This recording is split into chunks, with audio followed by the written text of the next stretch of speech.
Praise the Lord. सभी विश्वासी भाई बहनों को प्रभु यीशु मसीह में मेरा प्यार भरा नमस्कार। आज मैं आपके लिए बाइबल की पुस्तक से नूहा की कहानी का संक्षिप्त विवरण लाई हूँ। बाइबल में हम देखते हैं दोस्तों कि नूहा एक धर्मी पुरुष था। वह अपने समय में लोगों के बीच में एक खरा व्यक्ति था और परमेश्वर के साथ साथ चला करता था। बाइबल बताती है दोस्तों कि जब परमेश्वर ने पृथ्वी पर सृष्टि की तो वह बहुत ही सुंदर थी, परंतु आदम व हव्वा के पाप करने के पश्चात पृथ्वी परमेश्वर की दृष्टि में बिगड़ गई और बहुत ही उपद्रव से भर गई। पृथ्वी भर के सभी मनुष्य अपने अपने चाल चलन में बिगड़ गए, परंतु एक मनुष्य था जो परमेश्वर की धार्मिकता में खराई से चलता था। उसका नाम नूहा था। तब परमेश्वर ने नूहा से बात की और कहा कि नूहा, पृथ्वी मेरी दृष्टि में बिगड़ गई है। मैं पृथ्वी पर रहने वाले सभी जीवों को उनके उपद्रव के कारण नष्ट कर दूंगा, परंतु तुम मत घबराना, क्योंकि मुझे तुम्हारा चाल चलन पर कोई संदेह नहीं है। तथा तुम एक जहाज बनाओ और उसमें तुम अपने 3 पुत्रों व बहुओं समेत उसमें रहना, तथा सभी प्रकार के पशु पक्षी व रेंगने वाले कीड़े मकोड़ों के 2-2 जोड़े मतलब नर मादा भी ले आना और उन्हें वहां रखना। दुनिया के अंत से पहले यह काम समाप्त कर लेना। तब नूहा ने जहाज बनाना शुरू कर दिया। परमेश्वर ने नूहा को यह भी कहा कि जब तू यह काम पूरा कर लेगा तो मैं पृथ्वी पर 40 दिन और 40 रात तक जल बरसाता रहूंगा और बाकी बचे सभी प्राणियों को भूमि पर से मिटा डालूंगा। नूहा ने परमेश्वर की आज्ञा को स्वीकार किया तथा जहाज बनाने में जुट गया। जहाज बनाने के साथ साथ नूहा लोगों को चेतावनी भी दिया करता था कि वह भी अपने पापों से मन फिरा ले। वह लोगों को परमेश्वर की चेतावनी से अवगत कराता रहता था कि परमेश्वर पृथ्वी पर जल प्रलय लाने वाला है, परंतु उस समय के लोग नूहा का मजाक उड़ाते थे और उसकी बात को मानते नहीं थे। परंतु नूहा आज्ञाकारिता में अपना कार्य करता रहा।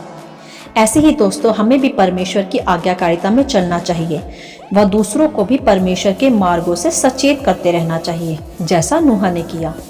इसके पश्चात हम देखते हैं दोस्तों, जब नूहा का जहाज बनकर तैयार हो गया तो परमेश्वर ने नूहा से कहा कि नूहा, इस जहाज में सब जाति के शुद्ध पशुओं में से 7-7 जोड़े मतलब नर मादा लेना, परंतु जो शुद्ध ना हो उनमें से केवल 2-2 लेना, और ऐसे ही पक्षियों को भी लेना। नूहा ने यहोवा की आज्ञा के अनुसार वैसा ही किया।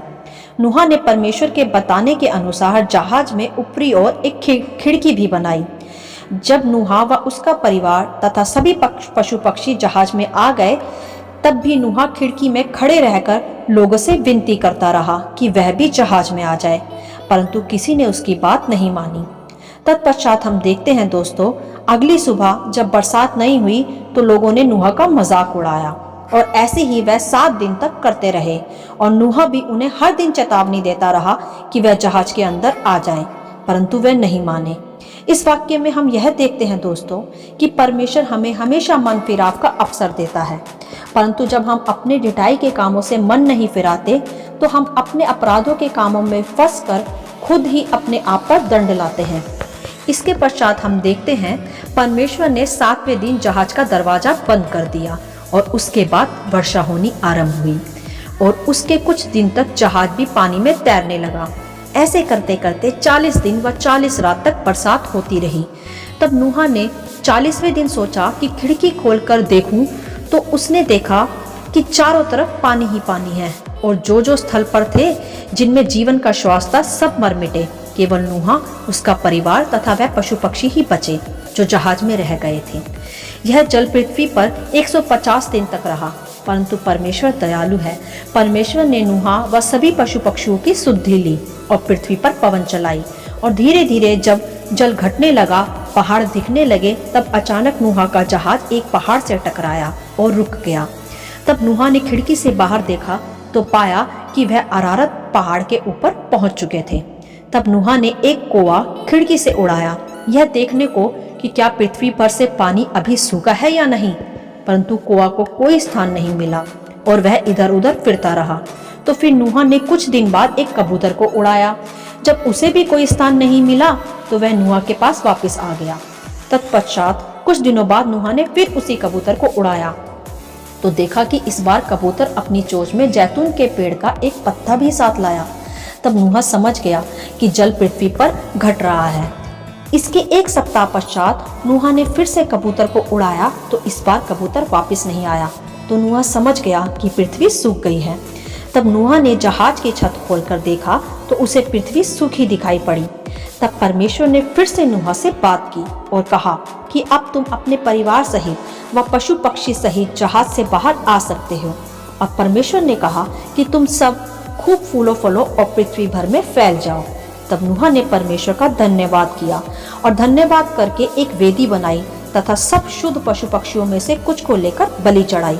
दोस्तों, हमें यह सीखना होगा कि हमें भी परमेश्वर को हमेशा उत्तम धन्यवाद बलि देना चाहिए, बचा कुचा या बेकार नहीं देना चाहिए, क्योंकि परमेश्वर भी हमें उत्तम उत्तम पदार्थों से तृप्त करता है। नूहा का यह बलिदान परमेश्वर को सुगंधित धूप सा लगा तथा परमेश्वर ने नूहा से एक वाचा बांधी कि जब भी पृथ्वी पाप से भरेगी मैं पृथ्वी को जल प्रलय से नष्ट ना करूंगा। तथा परमेश्वर ने नूहा और उसके परिवार को पृथ्वी के सब जीव जंतुओं पर अधिकार दिया और कहा कि ये सब तुम्हारे वश में है तथा तुम्हारा भय जीव जंतुओं पर बना रहेगा। तुम पृथ्वी पर फलवंत रहोगे। जो भी हरे भरे पेड़ पौधे तुम्हें दिए गए हैं तुम इनका बीज व फल खा सकते हो, और जितने भी चलने वाले जीव है यह तुम्हारा आहार होंगे, परंतु मांस को लहू के साथ मत खाना। परमेश्वर ने यहाँ यह भी कहा, जो कोई मनुष्य का लहू बहाएगा उसका लहू मनुष्य ही के द्वारा बहाया जाएगा, क्योंकि परमेश्वर ने मनुष्य को अपनी समानता व स्वरूप में बनाया है। इसके पश्चात हम देखते हैं दोस्तों कि परमेश्वर ने जो वाचा नूह व उसके परिवार के साथ तथा सभी पशु पक्षियों के साथ बांधी थी उसका एक चिन्ह ठहराया।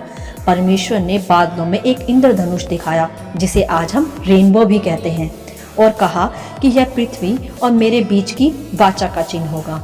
जब मैं पृथ्वी पर बादल फैलाऊंगा और बादलों में यह धनुष होगा तो पृथ्वी के साथ की हुई अपनी वाचा को स्मरण रखूंगा, जो यह है कि मैं फिर कभी पृथ्वी को जल प्रलय से नष्ट नहीं करूंगा। तो दोस्तों, जब भी हम उस रेनबो को देखते हैं हमें परमेश्वर के वायदों को भी उसमें देखना होगा कि परमेश्वर दयालु है, वह अपनी सृष्टि को प्रेम करता है। और इस स्टोरी में हम आज्ञा पालन को सीखते हैं कि कैसे आज्ञाकारिता में आशीषें मिली होती हैं, जैसे नूहा को आज्ञाकारिता में बने रहने के कारण मिली थी। तथा हमें भी अपनी सभी बुरे कुमार्गों से मन फिराना चाहिए व धर्मी जनों की बातों पर ध्यान करना चाहिए, क्योंकि परमेश्वर धर्मियों के द्वारा हमें तथा हम तक अपने संदेशों को पहुंचाता है। और हम देखते हैं कि धर्मियों पर सदा परमेश्वर की दृष्टि लगी रहती है, जैसे परमेश्वर की दृष्टि नूहा पर थी, परंतु दुष्ट अपने चाल चलन के कारण विपत्ति में पड़कर मर जाता है, जैसा उस समय के मनुष्यों के साथ हुआ जिन्होंने नूहा की चेतावनी सुनकर भी मन ना फिराया। तो दोस्तों, आप सब भी अपने चाल चलन में शुद्धता लाएं तथा परमेश्वर की आज्ञाओं का पालन करें तथा धर्मियों की बातों पर चित्त लगाएं, तो प्रभु आपको भी आशीष करेगा। आमीन। आशा करती हूँ कि ये संक्षिप्त विवरण आप सभी को पसंद आया होगा। इसे आप औरों के साथ भी शेयर कर सकते हैं, क्योंकि हमारे प्रभु यीशु मसीह की यही आज्ञा है। आमीन एंड गॉड ब्लेस यू।